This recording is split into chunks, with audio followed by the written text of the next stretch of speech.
Revanth Reddy mic వీరుడు అంటూ విమర్శించారు మాజీ మంత్రి కేటీఆర్. మైక్ దొరికితే ఆయన మాటలకు అడ్డు అదుపు ఉండదన్నారు. ఇబ్రహీంపట్నంలో భువనగిరి పార్లమెంట్ నియోజకవర్గ బీఆర్ఎస్ సన్నాహక సమావేశానికి కేటీఆర్ హాజరయ్యారు. లక్షల మందికి ఉపాధినిచ్చే ఫార్మా సిటీని రద్దు చేశారని ఆక్షేపించారు. మొత్తం పంచభాక్ష పరమాణాలు కదా వడ్డించి పెట్టినట్టు వడ్డిచ్చిన ఇస్తరి వాళ్ళ ముంగడ పెట్టినాం. వాళ్ళకు తినుడు కూడా శాతం తెలియదు కాంగ్రెస్ వాళ్ళు. మొత్తం తయారు చేసి పెడితే అనుమతులన్నీ తీసి పెట్టినాం.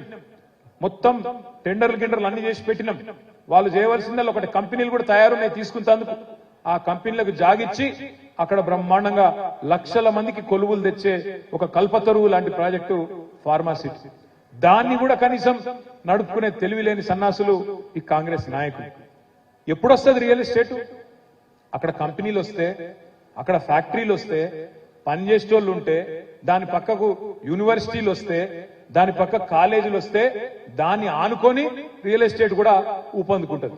అంతేగాని మనం పరిశ్రమల కోసం పెట్టిన భూములు, ఇప్పుడే అన్న చెప్తున్నాడు రామరెడ్డి అన్న మనం ఇక్కడ టీఎస్ఐఐసి కోసం ఇక్కడ తెచ్చిపెట్టిన భూములు కొన్ని, వాటిని కూడా ఇవాళ హెచ్ఎండిఏ వాళ్ళు లేఅవుట్ వేయాలని ఆలోచన చేస్తున్నారన్న ఇక్కడ అని చెప్తున్నాడు.